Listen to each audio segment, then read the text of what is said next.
Hello, my name is Lishani Krishnasamy, and today I'm going to present about what is the neoclassical school of economics.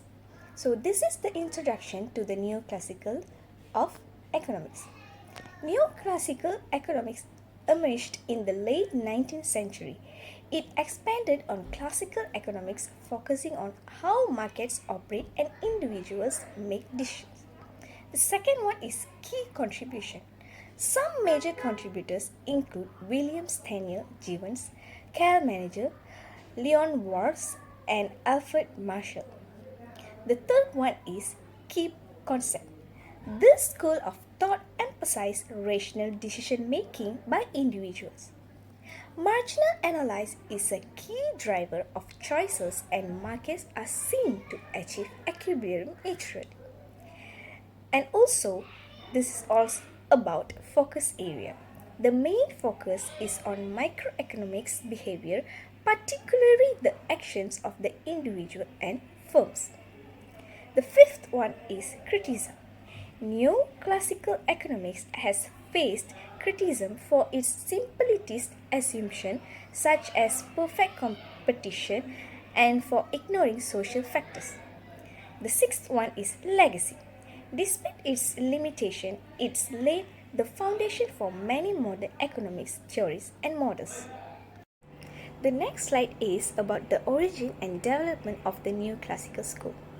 This origins from the neoclassical school emerged in the late 19th century as a refinement of classical economics.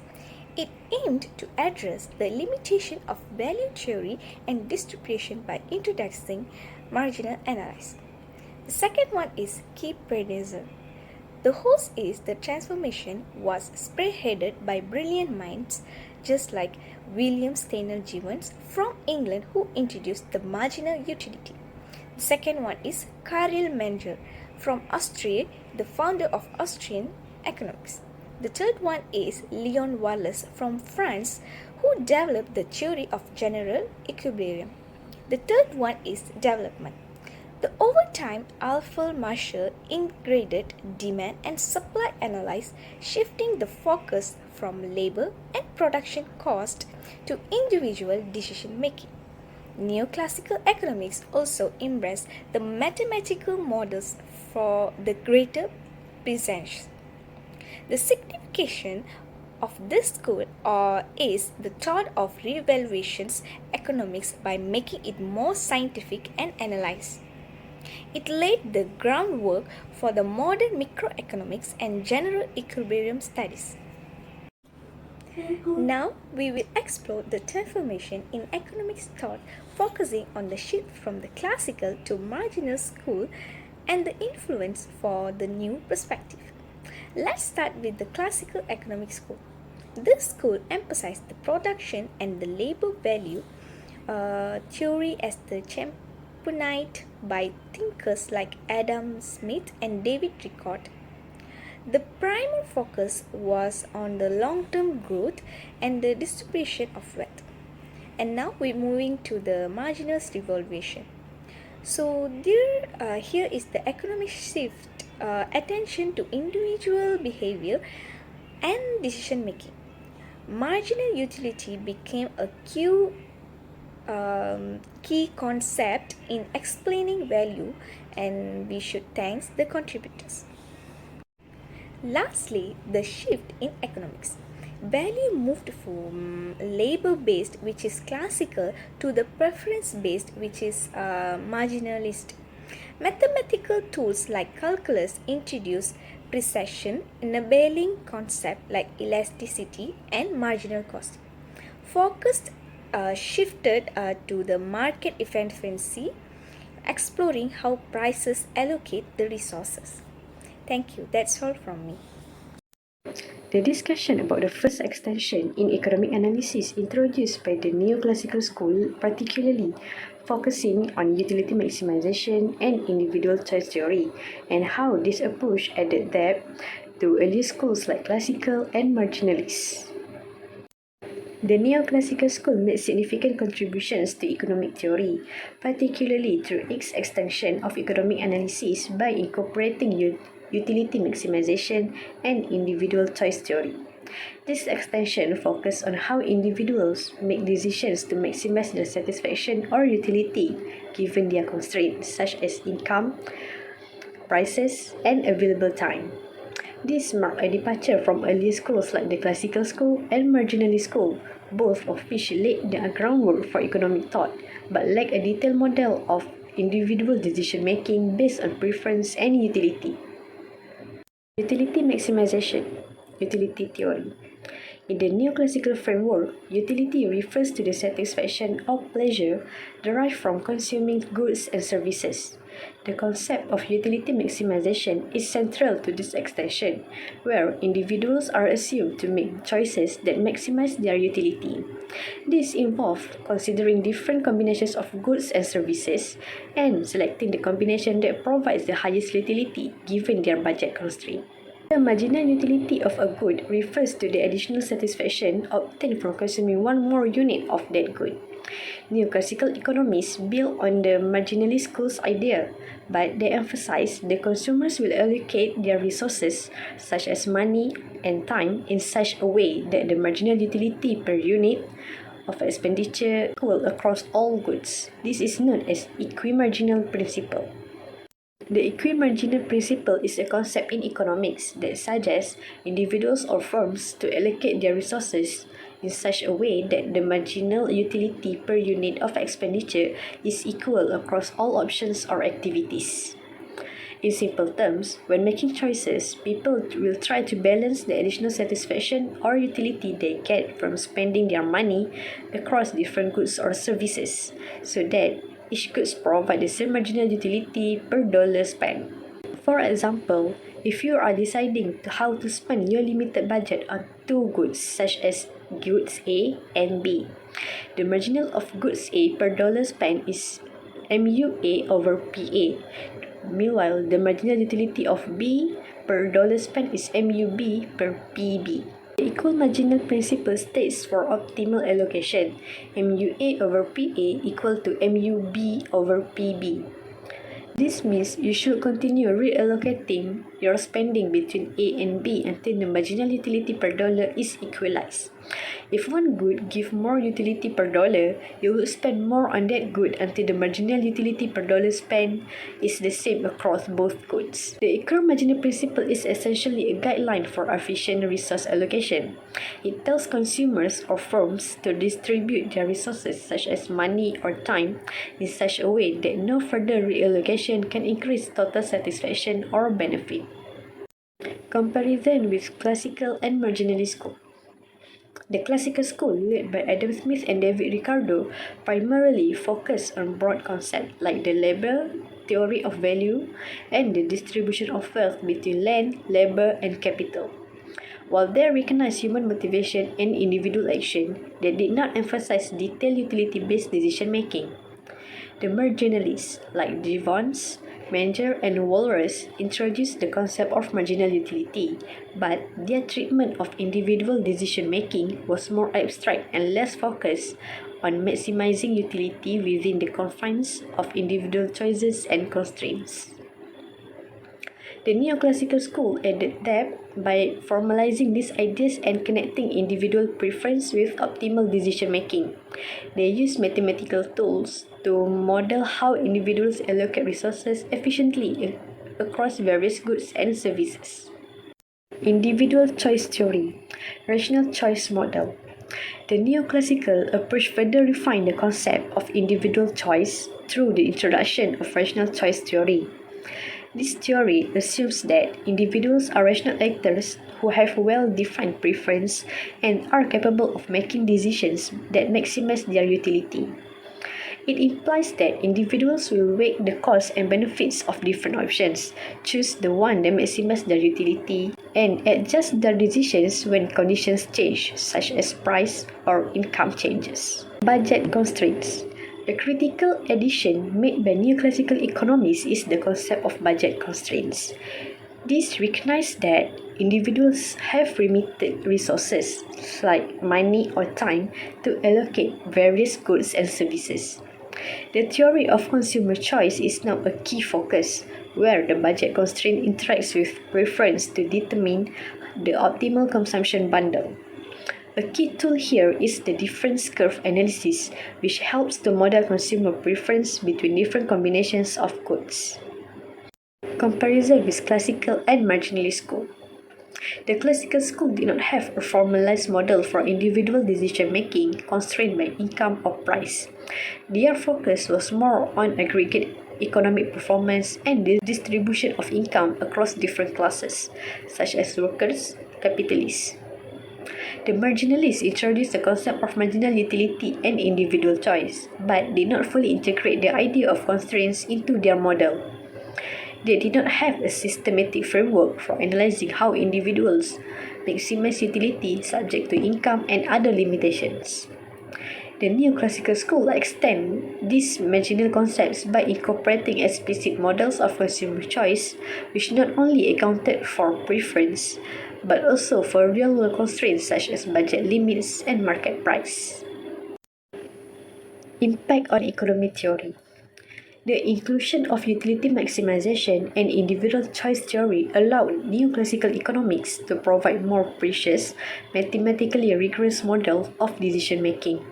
By focusing on utility as a central concept and emphasizing individual choice, the neoclassical school made economic analysis more individualistic and macroeconomic in nature.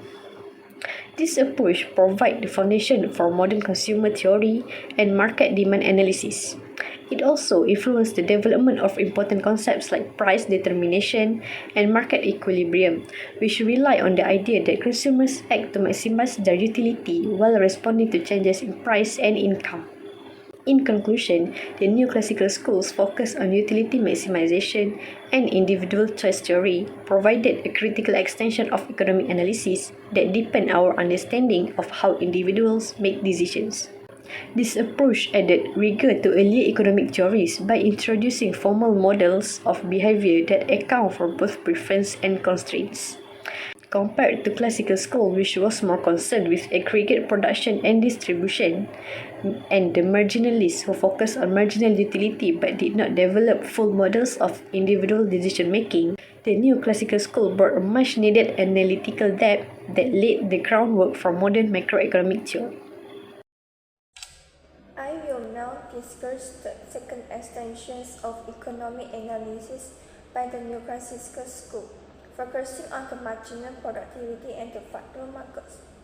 First, marginal productivity refers to the additional output produced by using one more unit of a factor, such as the labor, capital, or the land.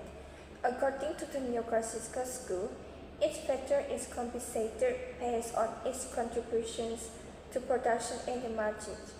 For example, workers are paid wages equal to the value of the extra output they produce. Capital earns return like interest based on the additional output it generated. And the land earns rent reflecting the extra productions it allows.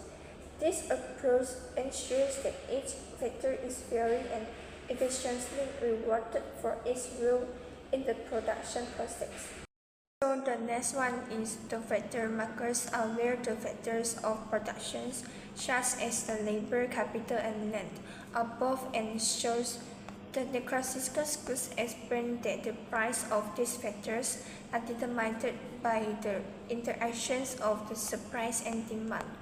For the demand, a factor is derived from its marginal productivity, while the supply depends on its availability and opportunity cost. For example, in the labor market, wages are determined at the point where the supply of labor equals the demand for it, ensuring the equilibrium and efficient resource allocations.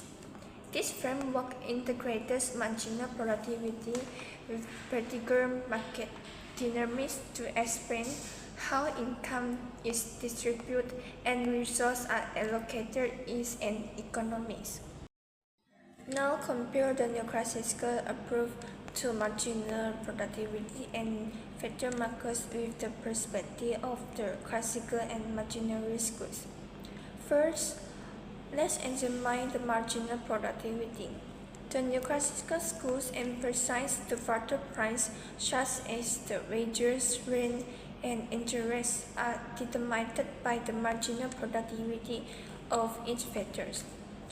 This means each factor is rewarded based on the additional output it contributes.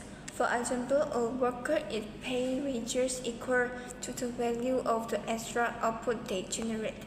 In the contrast, the classical school focuses on the labor theory of value, where the value of goods and the factor price were based on the labor required for production rather than the marginal contributions of the factors. On the other hand, marginal economists concentrated on marginal utility but apply it mainly to goods and the service. They lack a systematic framework for explaining factor pricing based on the productivity. Next, let's look at the factor markers. The neoclassical schools explain the factor price are determined by the interactions of supply and demand in these markets. The demand for a factor is based on its marginal productivity and the supply is influenced by its availability and the opportunities cost. Equilibrium in factor markers ensure that resources are efficiently allocated. For example, in the labor market, wages are determined where the price of the labor equals the demand for it. The classical schools, however, did not explicitly analyze the factor markers. Instead, they link income distributions to the ownership and class, with wages going to workers, rent to landlords, and the profits to capitalists, without considering how supply and demand influence price. Similarly, marginally focus on the individual utility maximizations and the goods market and did not provide a detailed analysis of how the factor price are determined through the market interactions.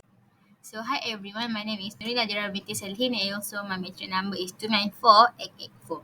So today I'll be talking about fascinating evolution of equilibrium theory and market dynamics in economic thought. We will look how classical economics, marginalist school and neoclassical economics each contribute to our understanding of market and supply-demand interaction. First, equilibrium theory is explain how market balance supply and demand through price adjustment. From Adam Smith's invisible hand to the mathematical precision of neoclassical models, this theory has evolved significantly over time. For example, if demand for a good increase, its price will be rises and signaling producer to supply more and restoring equilibrium. So next is classical economics. Adam Smith, in his 1776 work Wealth of Nations, introduced the concept of the invisible hand, where individual self-interest drives societal benefits. For example, if demand for bread increase, bakers will more produce more to meet that demand, ensuring balance. However, the classical school focused on aggregate outcomes like total production of labor and did not explore individual decision making deeply. So next is marginalist school. Marginal utility thinker like Devon introduced the concept of marginal utility, which explain how consumer satisfaction decreased with each additional unit of a good. Consumer maximize satisfaction by equating the marginal utility per unit of money spent across goods. Example, enjoyment of a second slice of pizza is less than the first.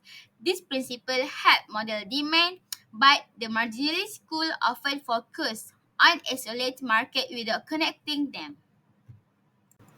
So for the last one, which is neoclassical economics, general equilibrium theory, which define these earliest ideas using rigorous mathematical modeling. Leon Wallace introduced general equilibrium theory where all markets interact and balance simultaneously. Example, neoclassical thought also brought tools like indifferent curve and marginal productivity theories, which explain consumer choice and resource allocation in interconnected market. So now I will explain the market dynamic in perfect competition. So for the first one is marginal utility rational choice. Zevers law of diminishing marginal utility formalized consumer behavior in equilibrium. Next, general equilibrium theory by Walras. Price adjustment in one market affect others, leading to overall market balance. And for the third one, which is a good contract curve in exchange. Indifferent curve explain utility maximizing trade. And in trade between two individuals, the final allocation lies on the contract curve where both parties maximize utility without further gains. Next, I will explain market dynamic in perfect competition. So, for the first one, Edward duopoly. Edward duopoly model shows price oscillation in non-competitive markets. In a duopoly, pricing becomes indeterminate as firms undercut each other to maximize profits. Next, marginal productivity in resource allocation. Marginal productivity guides firm input decisions. Firm allocate resources where the marginal product of an input equals its marginal cost. Determine the supply side of equilibrium. So, next is a dynamic allocation and price signals. Price adjusts after shocks to restore equilibrium. For example, in agriculture, a poor harvest increases prices, signaling producers to plant more in the next season. So for the last part, which is how neoclassical thought brought more detailed modeling of supply and demand interaction. First, mathematical precision in utility and demand. 2. Supply and marginal cost. And 3. Equilibrium and market dynamics. And 4. Dynamic interaction in imperfect markets. And number 5, which is indifference curve and consumer choice. And for the last one, price as a coordinating mechanism. Greetings to you, Doctor. My name is Tang Kyo Hong. My matric number is 299007. I'm going to talk about Adam Smith's contributions. Adam Smith emphasized the role of production cost, particularly land, labor, and capital, in determining value. His labor theory of value dominated early economic thought, focusing on long-term determinants of price. He actually believed on the value of goods depends on how much it costs to produce them. He focused on things like the labor work put into making the product and the resources used, such as land and capital.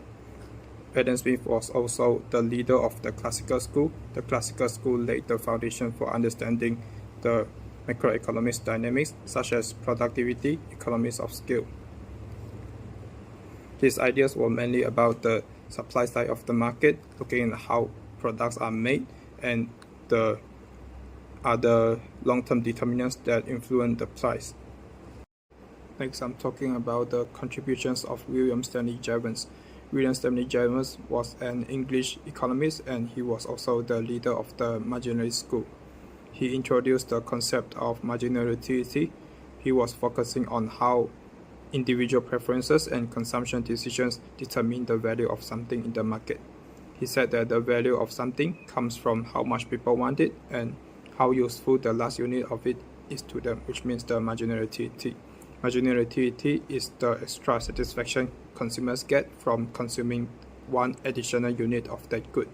He emphasized on the demand side of the market, meaning what customers want and how much satisfaction they get from buying something determines the value of something.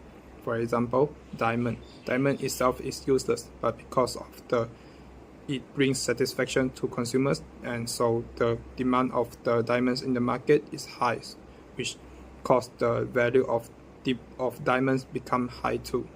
Next, Alfred Marshall's integration of ideas. Alfred Marshall was an English economist too. He blended the perspective from Adam Smith and William Stanley Jevons into a unified framework. He stated that both supply and demand are equally important in determining value.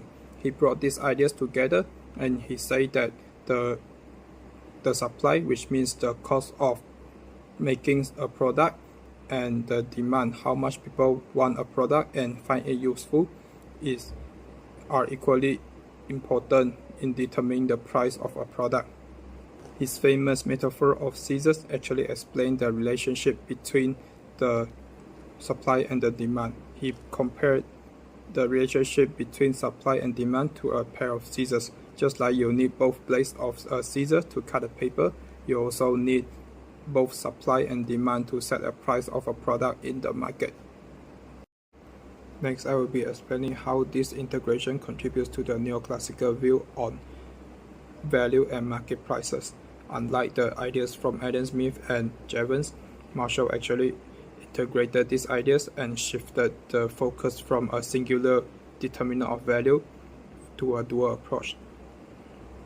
Marshall showed us that values come from two things, which means how much it costs to produce something, the supply of a product, and the demand of a product, how much people want a product and find it useful.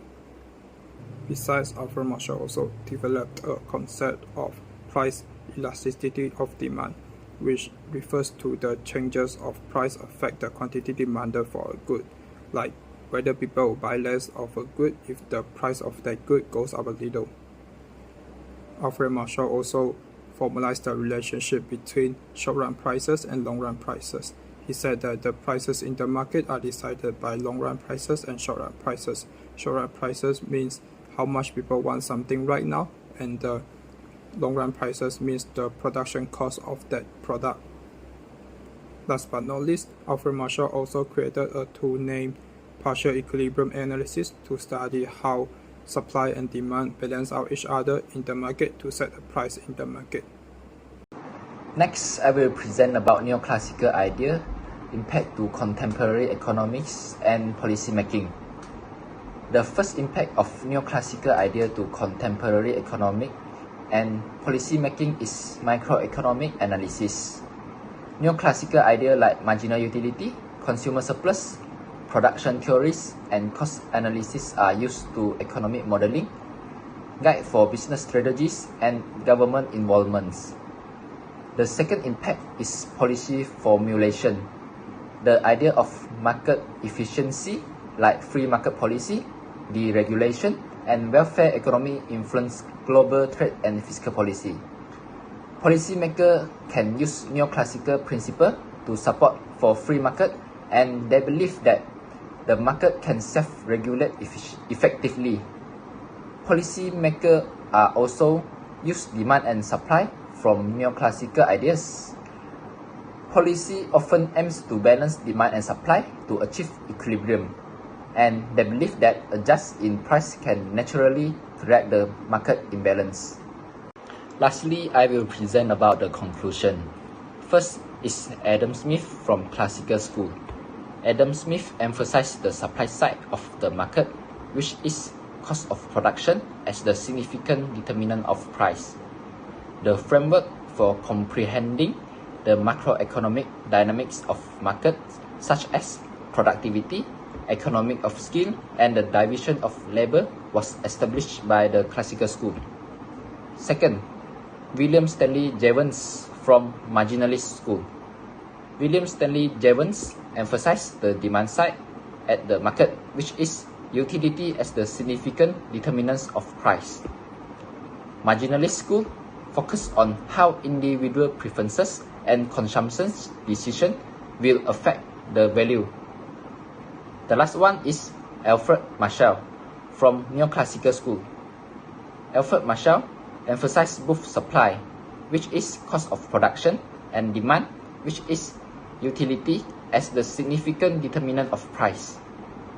He also using the metaphor of scissors to illustrate the interplay between demand and supply. This project explains the utility maximization concept, like the definition, equi-marginal principle, and also make a comparison among classical school and marginalist school, which is classical school focus on labor value and income distribution, while marginalist school lack details the consumer decision models. Next, the concept of individual choice theory was also discussed in this project. For example, we discussed the rational choice and budget constraint, and make comparison between classical school and marginalist school. William Stanley Jevons emphasized that value depends on utility rather than labor. He also introduced the law of diminishing marginal utility. This law has explained why the goods has a different value according by their necessity. The water diamond paradox in value theory was solved by using total utility and marginal utility and the law of diminishing marginal utility. Neoclassical ideas support limited of the government intervention and argue that market will naturally align individual self-interest with social welfare through competitive force. Besides, this project explains the concept of marginal productivity like labor, capital, and land is the factor of production, and it was paid based on the marginal productivity. This project also explains the concept of factor market, which is the market that bought and sold labor, capital, and land. In this factor market, the price of factor was determined by the demand and supply in the market. The comparison between classical and marginalist approach to factor pricing and distribution also explained in this project. Alfred Marshall contributes the neoclassical view on theory of value and market prices. He showed that value comes from demand and supply, and he introduced the idea of price elasticity. For market price, he explained that it is determined by both short-term price, which is determined by demand, and long-term price, which is determined by production cost. He also created partial equilibrium analysis, which help to study how demand and supply balance in a market to set a price.